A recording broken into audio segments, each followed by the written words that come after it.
Her name is Naomi, a poor janitor with no formal education, working quietly at the state university. Every day she swept the classrooms where others chased the dreams she could never afford.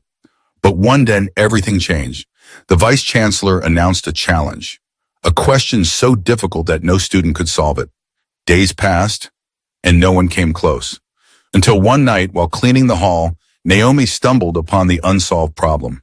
What she did next shocked the entire university and changed her life forever. Before we dive in, don't forget to hit the like button. And if you're new here, kindly subscribe and join us on this unforgettable journey of hope, lessons, and second chances. Let's get into it. The sun had barely risen above the rusty zinc roofs of Umwezi village when Naomi stepped outside with a metal bucket balanced on her head.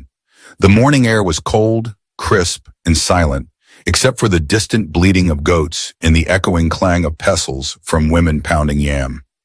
Her bare feet sank into the soft red earth as she made her way toward the village stream. A narrow path flanked by tall elephant grasses that brushed against her arms as she walked. At just 19, Naomi had the beauty of youth and the weariness of someone far older. Life in Umwezi had never been kind to dreamers, and Naomi was a dreamer. Her father, Mr. Aid, had once been one of the most respected teachers in the local government school. For decades, he had stood before chalkboards, shaping the minds of young children who called him Master Aid. But when the government stopped paying pensions, the respect faded with time. Years passed. His clothes grew worn, his shoes thin, and his voice quieter with every broken promise from the authorities who owed him. Their home was a small, mud-walled building with 2 rooms and a leaking roof. Inside, old textbooks lined the walls like forgotten treasures. A weathered chalkboard, cracked at the corners, stood by the window. That was Mr. Aid's world. That was Naomi's classroom. Every evening after Naomi returned from the day's chores, he would call her name from the doorway. "Naomi, my daughter, are you ready for your lessons?" And though she might be tired from fetching water or grinding cassava, she would smile faintly and nod. "Yes, Papa." They would sit on wooden stools under the flickering light of a kerosene lantern. On the board, her father would draw diagrams, write equations, and ask questions like a university professor before a single student. He had no audience but her, yet he taught with passion, as if the whole world depended on what he was teaching that night. "Mathematics," he would say, chalk in hand, "is not about numbers alone. It is about understanding the mind of God. Every line, every symbol has a rhythm." Naomi would listen, wide-eyed, her fingers moving quickly over her old exercise book, filling pages with symbols and notes. Her father saw in her something special, a mind sharp as lightning, quick to grasp and never forgetting. Sometimes, after a particularly complex lesson, he would step back, looking at her in admiration. "You have a gift, Naomi," he would whisper. "A mind that was meant for the stars, not for these dusty village roads." But dreams, no matter how bright, often collide with reality, and reality in Umwezi was cruel. When Naomi finished secondary school, she passed with distinctions. Her name was even announced on the local radio as one of the top students in the state. She was sure she would go to university next. But the acceptance letter that came in the mail became a wound that never healed, because there was no money to make it real. She remembered the night she showed the letter to her father. His hands trembled as he held it, his eyes shining with pride and pain. "My daughter," he said softly, "you have done what even sons of the rich could not do." "But his voice broke, "I cannot send you to school, not yet. The pension I'm owed would have paid your fees twice over." Naomi said nothing. She only knelt before him and rested her head on his lap. "Papa, it's not your fault," she whispered. "You already gave me the most important thing. Knowledge." Tears glistened in the old man's eyes. "Knowledge is good, my child, but opportunity is better." That night, Naomi cried quietly on her bamboo bed, staring at the cracked ceiling. She thought of other girls her age, laughing in dormitories, wearing white lab coats, attending lectures, and wondered what it would feel like to sit in a real university classroom. Every morning after, she forced a smile and carried on with her chores. But deep down, a hunger burned inside her. The hunger to learn, to achieve, to be more than the poor teacher's daughter. Her father never stopped teaching her. Even when he grew weak and tired, he would still hold the chalk and say, "One day, Naomi, the world will see what I see in you." She didn't know then how true those words would become, that the same mind taught in a broken hut would one day solve a mystery that even the greatest scientists couldn't unravel. But for now, Naomi was just a poor village girl with a chalk-stained notebook, a retired father, and a dream too big for her small world. And though she didn't know it yet, her story, the story of the teacher's daughter, was only just beginning. The bus rattled along the dusty road leading into the city, its tired engine coughing as it climbed the hill toward the State University gate. Naomi sat by the window, clutching a small nylon bag that contained everything she owned. 2 dresses, a worn Bible, her father's old wristwatch, and a few tattered notebooks filled with his lessons. Her eyes were bright with both fear and hope. Leaving Umwezi had not been easy. Her father's voice echoed in her heart as the bus approached the city. "Go, my daughter," he had said that morning, his frail hand resting on her head. "Even if you cannot study now, at least work close to knowledge. Stay near the light until it finds you." The State University stood tall and magnificent, its white buildings glimmering under the afternoon sun. Students in crisp clothes laughed in groups, carrying books and laptops, their faces carefree. Naomi stood at the gate, her slippers coated with red dust, her heart pounding as she clutched the small piece of paper that read, "Vacancy, janitorial staff needed." It wasn't the kind of job she dreamed of, but it was something. It was a doorway, however small, to the world she longed to enter. Inside the administrative office, she met Mrs. Bello, a middle-aged woman with sharp glasses and a firm tone. "You want to be a cleaner?" the woman asked, scanning Naomi's frame from head to toe. "Yes, Ma." "I'm ready to work hard," Naomi replied, her voice low but steady. "Do you have any experience?" "No, Ma, but I can learn quickly." Mrs. Bello sighed and handed her a form. "You'll start tomorrow morning. Report by 6:30. Uniform will be provided." Naomi bowed her head in gratitude. "Thank you, Ma." That night she stayed in the janitor's quarters, a small concrete block behind the laboratory building, shared by 5 other cleaners. The air was hot and humid. Rats scurried in the corners, and the walls were stained with age. Yet Naomi smiled as she lay on her narrow bed. "At least," she whispered to herself, "I'm close to knowledge." The next morning she put on her faded blue uniform, tied her scarf neatly, and began her duty. She swept the corridors, washed the floors, and emptied bins filled with crumpled papers and half-eaten snacks. Her broom moved like a violin bow, rhythmically, gracefully, but her eyes were always alert. Each time she entered a classroom, her gaze would wander over the chalkboard.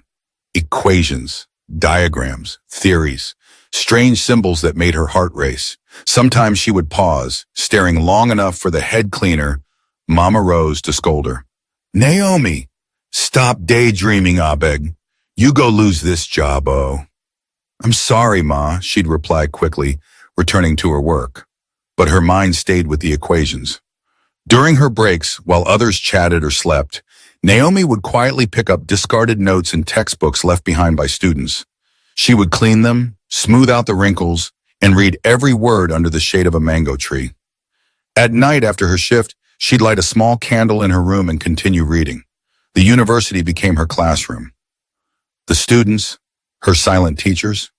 Sometimes she overheard discussions that made her heart ache. "Bro, that thermodynamic principle, Ian, it's giving me headache," one boy complained. "Guy, same here. I don't even get that formula," his friend replied. Naomi, sweeping quietly nearby, would smile faintly. "I know that one," she thought. "Papa taught me last year." But each time she watched them laugh, carrying their books to lectures, a deep pain pricked her heart. She should have been one of them, sitting in those classes, asking questions, chasing dreams. Instead, she wiped their tables and mopped their floors. One evening, as she cleaned the science hall, she paused before the wide blackboard covered in symbols from that day's lecture. Something inside her stirred. She picked up a small chalk piece left behind and traced the formulas, whispering them softly like a prayer. For a moment, she felt alive, as if her father were beside her again, guiding her hand. Then footsteps echoed behind her, and she quickly dropped the chalk. It was a group of students returning to pick up a forgotten book. She pretended to sweep, but they didn't even look at her. To them, she was invisible, just the janitor in the corner. That night, she sat outside under the moonlight, her broom resting beside her. The campus glowed in the distance, filled with laughter, lights, and possibilities. She looked up at the stars and whispered, "God, you gave me a mind." But no place to use it.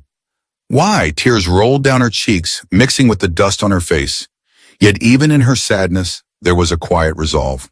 She wiped her tears and whispered, "But one day I will prove that even a cleaner can shine." Naomi didn't know how or when, but destiny was already listening, waiting for the perfect moment to turn her pain into purpose. And that moment was closer than she could ever imagine. The semester was halfway through, and the state university buzzed with excitement. News had spread across the campus that Dr. Raymond, the world-renowned theoretical physicist from the University of Oxford, would be visiting for a special research seminar.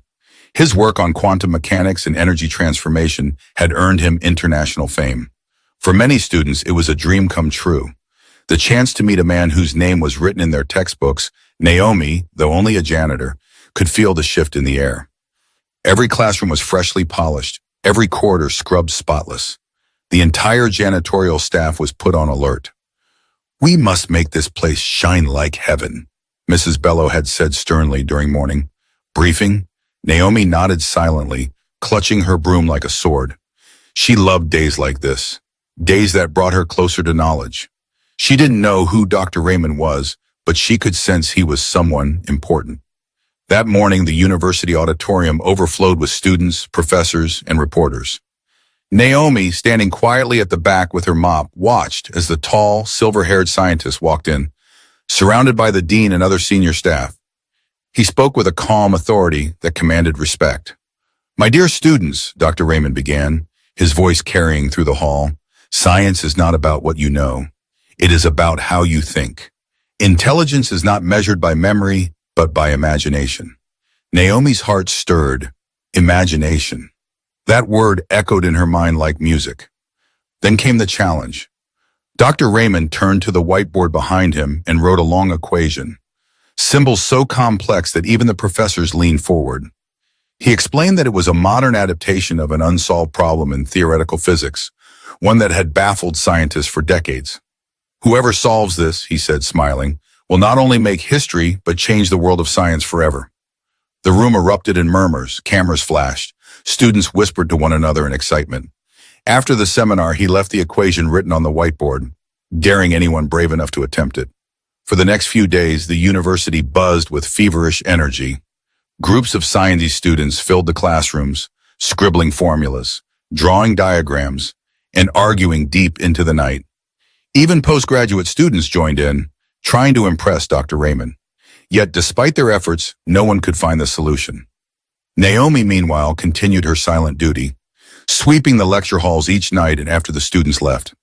She noticed how the whiteboard in Hall 7 never got erased. The strange symbols stared at her each evening like a secret waiting to be understood. One night, curiosity got the better of her. She dropped her broom and approached the board. The hall was empty. The moonlight poured through the high windows, bathing the room in silver. She ran her fingers lightly over the chalk marks and whispered the symbols softly to herself. It felt familiar. Not the problem itself, but the rhythm of it, the way numbers and letters danced together. Her father used to teach her something similar, though in simpler form. She stood there thinking, her heart racing. If I could just try. Naomi looked around. No one was there. Slowly, she picked up a piece of chalk from the tray and began writing on the board. At first, her hand trembled, but soon instinct took over. Equations flowed from her memory, connected by logic that only she seemed to see. The air around her felt electric. She murmured formulas under her breath, lost in a trance of thought. For hours she worked, erasing, rewriting, calculating. The hall was silent except for the soft sound of chalk gliding across the board. Sweat trickled down her neck, but she didn't stop. Every lesson her father had taught her, every late-night discussion, every exercise book filled with notes, came rushing back. And then, It happened. Naomi reached the final line of the equation and paused. She blinked, staring at what she had written. The answer made perfect sense. She checked it twice, 3 times. It was flawless. Her lips parted in disbelief. "I did it," she whispered. "Oh my God, I solved it." Her hands trembled as she dropped the chalk. For a long time, she just stood there, staring at the board. Then she smiled, a small, quiet smile of victory. She didn't think of glory or reward. She only felt peace, as though a door had opened in her soul. She picked up her broom and continued cleaning, leaving the board untouched. By dawn, the equation gleamed under the rising sun. Every line neat, every symbol precise. The next morning, chaos erupted. Students poured into Hall 7 and froze. The unsolved question, the same one that had mocked them for days, was now fully answered. The handwriting was different, clear, elegant, and precise. Professors rushed in, analyzing the solution. Their shock turned into disbelief. The mathematics was perfect. "Who did this?" one of them gasped. Word spread like wildfire. The dean informed Dr. Raymond immediately. Within hours, the scientist himself arrived, eyes wide with astonishment as he studied the board. This is correct," he muttered. "Every line, every variable, it's perfect." But who solved it? No student came forward. No one could claim it. The dean ordered the security department to check the CCTV footage from the night before. Everyone gathered in the control room, professors, staff, and students, waiting anxiously. And then the truth appeared. On the black and white screen, the janitor in the blue uniform was seen entering the hall, broom in hand. She stood before the board for a long time, then picked up a chalk and began to write. No one spoke. The silence was deafening. Dr. Raymond leaned forward, his eyes fixed on the screen. "Who is that girl?" he asked softly. The technician replied, "That's Naomi, sir." "She's one of the janitors." Dr. Raymond's lips parted in awe. "A janitor?" he repeated. Then slowly a smile spread across his face. "Call her," he said quietly. "Call her right now." When Naomi was summoned to the administrative building, her hands trembled so much that she nearly dropped her mop. The head cleaner, Mama Rose, frowned at her. "Naomi, what'd you do again? I told you to mind yourself in that science hall." "I didn't do anything, Ma," Naomi whispered, clutching the handle of her broom as though it were her lifeline. But in truth, her heart pounded with fear. Had they found out she'd touched the professor's board? She hadn't meant it any harm. She had only wanted to see if she could solve it. Now, maybe, they were going to fire her. The walk to the dean's office felt endless. Every step echoed down the marble corridor, her slippers scuffing against the shiny floor.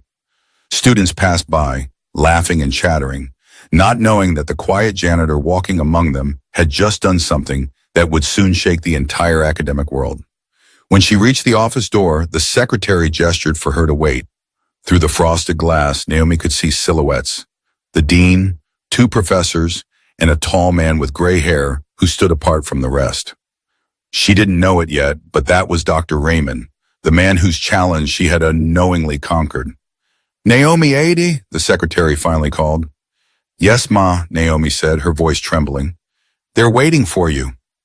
"Go in," Naomi stepped inside. The air-conditioned room smelled of books and coffee. The dean looked up from behind his desk, adjusting his glasses. "Are you Naomi?" he asked.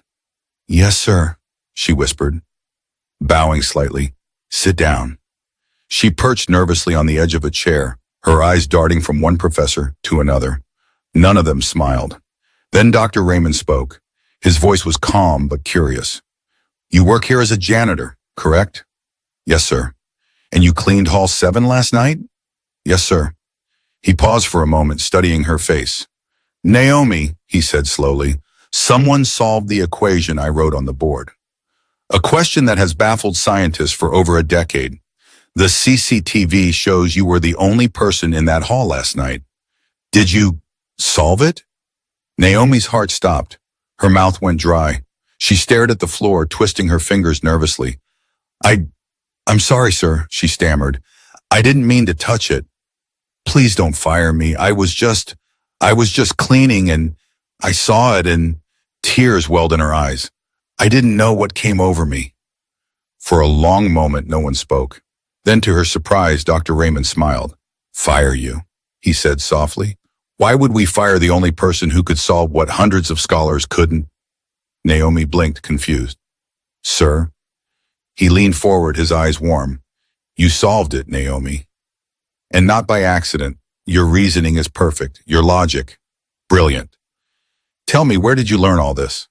She hesitated, still unsure if this was real. My father taught me, sir. He was a teacher, a retired one. He taught me at home with old books and chalkboards. I didn't go to university because he couldn't afford it. The room went silent. Dr. Raymond's eyes softened. A teacher, he murmured. Now that makes sense. The dean cleared his throat, astonished. Mr. Ade must be a remarkable man. And you, young lady, have an extraordinary gift. Naomi couldn't believe what she was hearing. Her tears, once of fear, now turned to relief. Thank you, sir, she whispered, wiping her eyes. Dr. Raymond stood up and paced slowly before the desk. Do you know what this means? He asked, turning toward her. Your solution proves a concept that scientists have been debating for years. This discovery will change how we understand quantum symmetry. Naomi, you've done something extraordinary. She didn't understand all his words, but she understood his tone.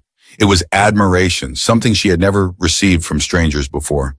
When he finally sat down, he looked her straight in the eyes. Tell me, Naomi, what do you want most in life? Her voice cracked as she answered, I just want to go to school, sir. I want to learn, properly, in a classroom with books and teachers. That's all I've ever wanted. Dr. Raymond's face broke into a smile. He turned to the dean. Then she shall have it. Excuse me? The dean asked, startled. I will personally fund her education, Dr. Raymond said firmly. From this moment, Naomi Ade is a student of this university. Full scholarship, all expenses paid. She belongs here, Naomi gasped. Sir, no, I can't. He raised a hand gently. You can. And you will. Genius has no uniform, Naomi. Whether you wear a lab coat or a janitor's cloth, the mind inside you is what matters.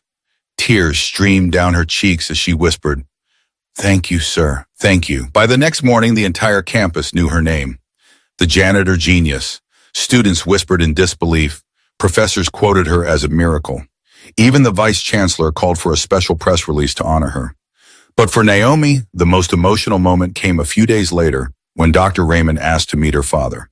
When the old man arrived on campus, leaning on a walking stick, he looked lost among the tall buildings and polishing cars. Naomi ran to him, hugging him tightly. Papa! They know now. They know everything you taught me. Tears rolled down Mr. Ade's wrinkled face as he held her hands. My daughter, he said softly, I told you one day the world would see what I see in you. That day, in front of cameras and students, Dr. Raymond bowed slightly before Mr. Ade. Sir, he said, the world owes you gratitude. You have raised a mind that will change the future. The crowd erupted in applause and Naomi's heart swelled with pride. She was no longer the invisible girl sweeping classrooms. She was a student, a scholar, a living proof that destiny could rise even from the dust. And as the sun set over the campus that evening, Naomi looked up at the glowing sky and whispered, Papa was right. The stars do listen. The news of Naomi's astonishing breakthrough spread across the entire nation like wildfire. From the university corridors to television networks, from radio stations to social media, everyone was talking about the janitor genius, the 19-year-old girl who solved a problem that baffled top scientists. For the first time in her life, Naomi was no longer invisible. Students who once walked past her without a glance now stopped to stare. Some whispered with admiration, others with envy. Cameras followed her wherever she went, and reporters camped outside the university gate, hoping to catch a glimpse of the girl who changed everything. But Naomi remained humble. She still wore her old slippers, still greeted everyone with her quiet smile. Fame had not changed her spirit. Deep down, she was still the same village girl who once studied under the glow of a kerosene lamp.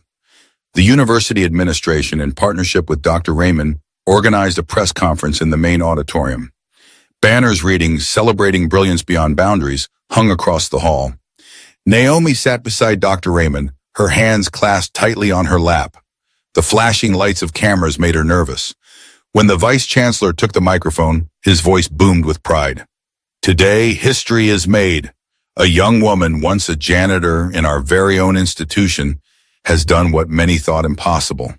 Naomi Ade, a name that will be remembered not just in Nigeria, but around the world. The crowd erupted in applause. Naomi's eyes watered as she tried to hold back tears. Then Dr. Raymond stood, adjusting his glasses. Ladies and gentlemen, intelligence has no class, no title, and no uniform. Naomi's mind reminds us that true education is not always found in classrooms, but in the fire of curiosity. Her work proves that genius can come from anywhere. Even from the humblest broom, the hall fell silent for a moment, then exploded into another wave of clapping. Naomi felt her heart swell. When it was her turn to speak, she hesitated at first. Public speaking had never been part of her life. She was used to silence, not microphones. But she remembered her father's voice. Speak with courage, even if your voice shakes. She took a deep breath and stood. Thank you, everyone, she began, her voice soft but steady. I didn't do this alone.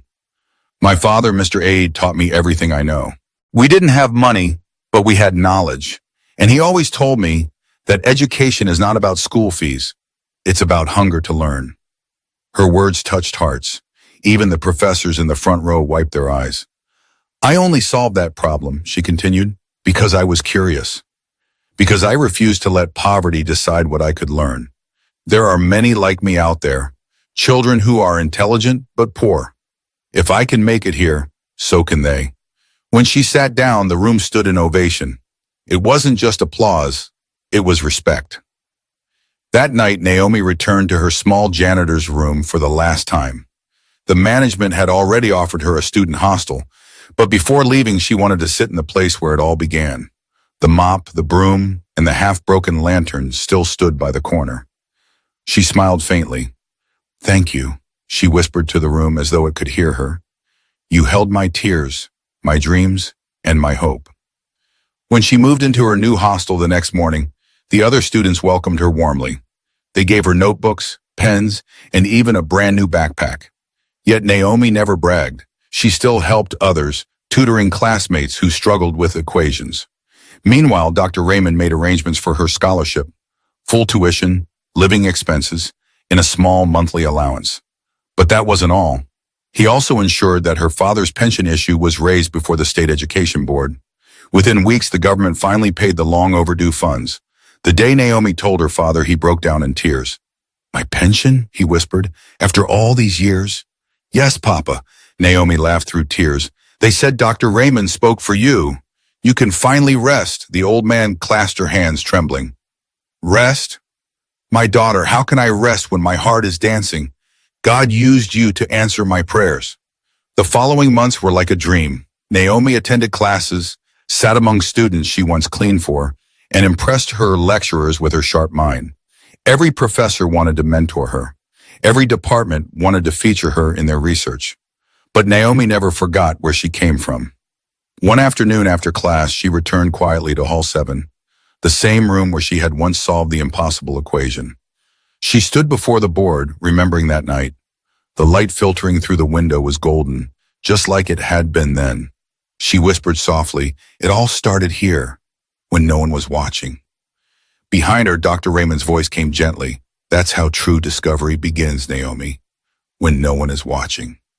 The universe reveals itself only to those who listen in silence. She turned, smiling. Thank you for believing in me, sir. No, Naomi, he said, smiling back. Thank you for reminding the world what belief truly means.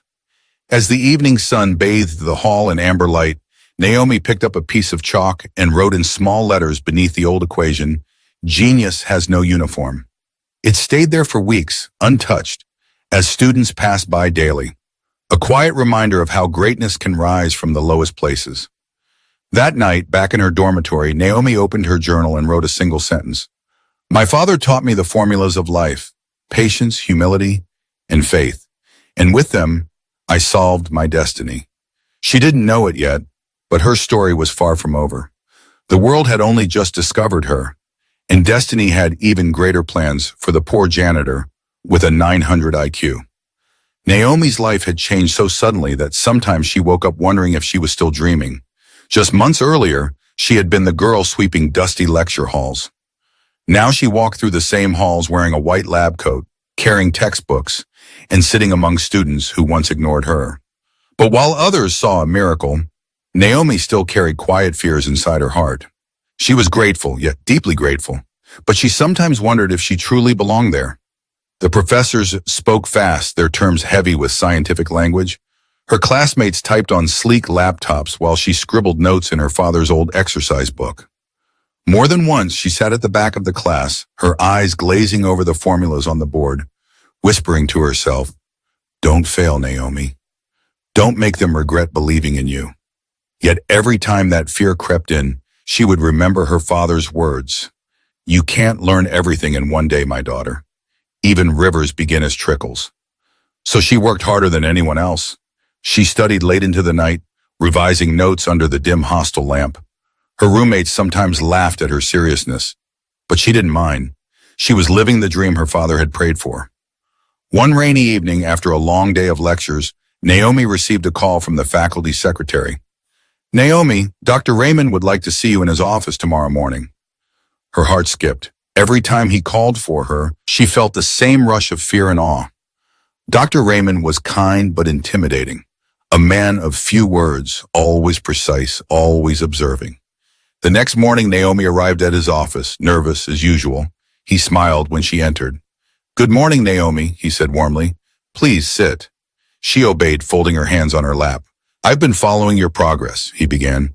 "You've done exceptionally well, but that's not why I called you." Naomi's pulse quickened. "Sir?" He leaned back in his chair. "I've been invited to present a paper at the International Conference on Quantum Physics in Switzerland next month, and I would like you to join me." Naomi's mouth fell open. "Me, sir?" "Yes, you. You're the one who solved the equation. It's your work as much as mine now. You deserve to stand where the world can see you." Her heart thudded wildly. Switzerland? She had never even left her state before. She felt dizzy just imagining it. "But sir," she stammered, "I don't even have a passport." "I've never been on a plane." Dr. Raymond chuckled softly. "Then it's time you experience both. The university will handle everything." Tears filled Naomi's eyes. She tried to speak, but the words caught in her throat. All she could whisper was, "Thank you, sir. Thank you." That night, she called her father, her voice trembling with excitement. "Papa, I'm going abroad, to a conference in Switzerland." The old man's laugh crackled through the phone. "Abroad? My daughter, God has finally remembered us. You see now why I said never stop learning?" Naomi smiled through tears. "Yes, Papa. You were right. Always right." The following weeks moved like a dream. The university sponsored her travel documents, clothes, and ticket. For the first time, she stepped into an airplane, a huge silver bird that roared like thunder. As the plane rose into the clouds, she pressed her face against the window, eyes wide with wonder. Below her, Nigeria disappeared into a sea of clouds. When they landed in Geneva, Naomi could hardly believe her eyes. The streets were spotless, the air cool, the buildings shining under white snow. She walked beside Dr. Raymond like a child seeing heaven for the first time. At the conference, she sat quietly as the world's top scientists presented their research. But when it was her turn to speak, her fear nearly choked her. She stood before hundreds of foreign faces, professors, journalists, and scholars. Her voice trembled as she began, "My name is Naomi Ade, from Nigeria. I used to be a janitor at my university." A wave of murmurs swept across the hall. Naomi continued, her voice gaining strength. "But one night I saw a question on the board. I didn't plan to solve it. I was only cleaning. But something in me couldn't walk away. My father taught me never to fear what my mind can touch. So I tried. And here I am today." When she finished explaining her discovery, the entire room stood up and applauded. Tears streamed down her cheeks as Dr. Raymond joined her on stage, placing a hand on her shoulder. "This," he said proudly, "is proof that brilliance knows no boundaries. Talent can bloom even in the poorest soil." The story of Naomi Ade, the janitor with a 900 IQ, spread far beyond Nigeria. Science journals wrote about her. International organizations reached out. Scholarships and sponsorships flooded in. She was even featured on a global education channel under the headline, "The Girl Who Solved the Impossible." But among all the honors, Naomi's favorite moment came when she returned home months later. The villagers gathered to welcome her, drummers beating joyfully, children chanting her name. Her father stood before the crowd, tears glistening in his eyes as she ran into his arms. "My daughter," he said proudly, "you have made me the happiest man alive. Even the dust that clung to your feet has turned to gold." Naomi smiled, resting her head on his shoulder. "Papa, I couldn't have done it without you. Every formula you taught me, every word of hope, it all led here." He nodded gently. "Then promise me something, my child." "Anything, Papa." "When you rise, lift others too." She took his hand and whispered, "I promise, Owen." And she meant it. Because Naomi's journey wasn't just about genius or fame. It was about the quiet power of knowledge, the strength of humility, and the reward of faith that never wavered. The morning sun poured through the curtains of Naomi's modest apartment near the university, bathing her room in soft gold. The walls were filled with certificates, framed photos, and one precious image of her and her father smiling in front of the State University auditorium. Beneath it hung a simple plaque that read, "Genius has no uniform."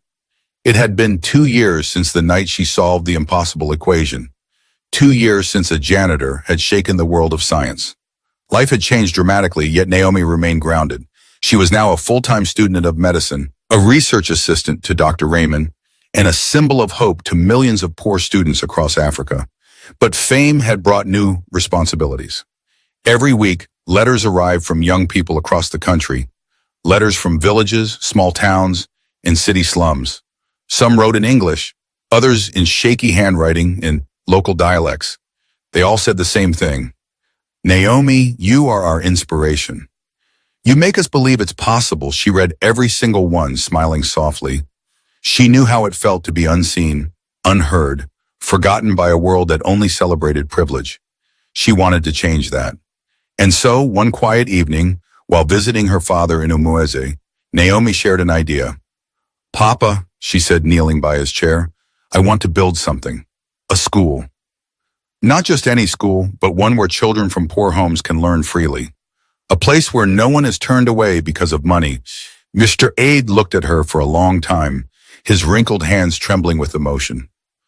"My daughter," he said slowly, "that would be the greatest lesson you could ever teach the world."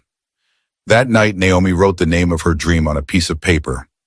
The Aid Foundation for Hidden Geniuses. Within months, Dr. Raymond helped her secure sponsorship. The university donated land. Former students and kind philanthropists contributed funds. Soon, construction began. A modern school building rising proudly in the same dusty village where Naomi's own education had once ended. The day of the school's opening felt like a miracle. The governor, university officials, and foreign press attended. Children in clean uniforms stood in rows, waving flags. Naomi, now 21, stood before the crowd in a simple white gown, her father beside her in a neatly pressed native outfit. When it was her turn to speak, she stepped up to the podium. The breeze lifted her hair gently as she looked at the faces before her. Young, hopeful, full of dreams. 2 years ago, she began, I was cleaning a classroom when I found a question no one could answer. That night, I didn't just solve an equation. I solved my destiny. I realized that sometimes the world hides its brightest minds in the most unexpected places. She paused, her eyes misty. There are children in villages, in slums, and in the corners of this nation who are geniuses. But poverty has silenced them. This school is for them, for every child who dares to dream, even when life tells them not to. The crowd erupted in applause. Mr. Aid stood proudly, tears streaming down his face. As Naomi unveiled the plaque that bore her father's name, she turned and knelt before him, saying, "This is for you, Papa, for every lesson, every night you believed in me." He placed his hand on her head, blessing her through his tears. "My daughter, you have done what even kings cannot do. You have built knowledge from dust." The story of the Aid Foundation for Hidden Geniuses quickly spread across Africa. Students applied from everywhere. Orphans, market children, young boys and girls with raw brilliance but no opportunity. Naomi personally taught many of them, often repeating the same words her father had once told her. Mathematics is not just numbers. It's understanding the mind of God. Dr. Raymond, now aging gracefully, visited often. Watching Naomi teach filled him with pride. "You've done it, Naomi," he said one afternoon, standing in the courtyard. "You've become what your father always dreamed of, a light for others." Naomi smiled. "And I couldn't have done it without you, sir. You believed in me before the world did."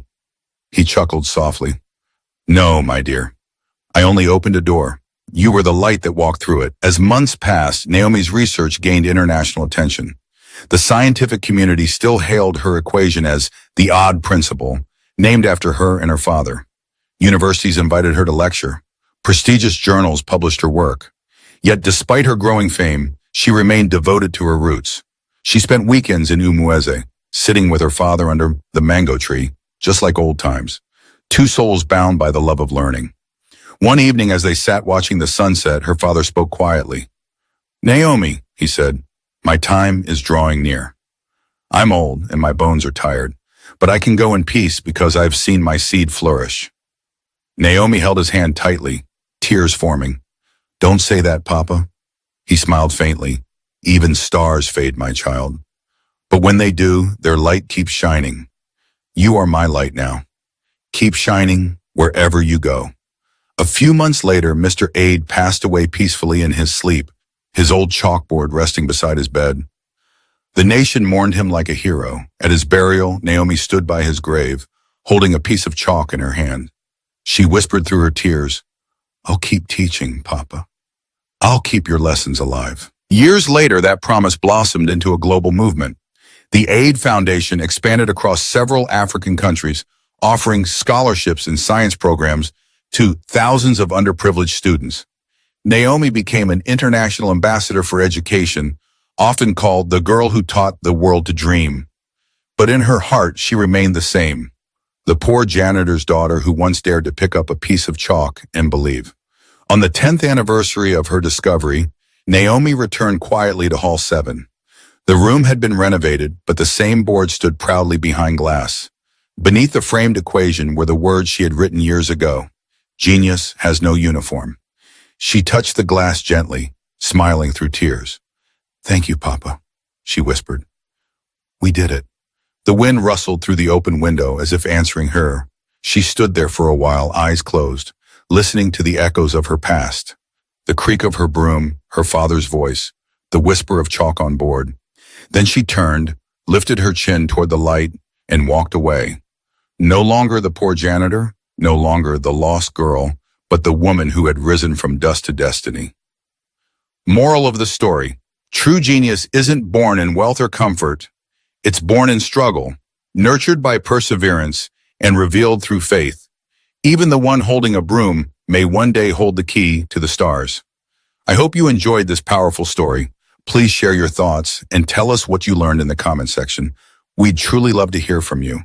And guess what? Another inspiring and emotional story is coming your way in just a few days. So make sure you subscribe to this channel and turn on your notification bell.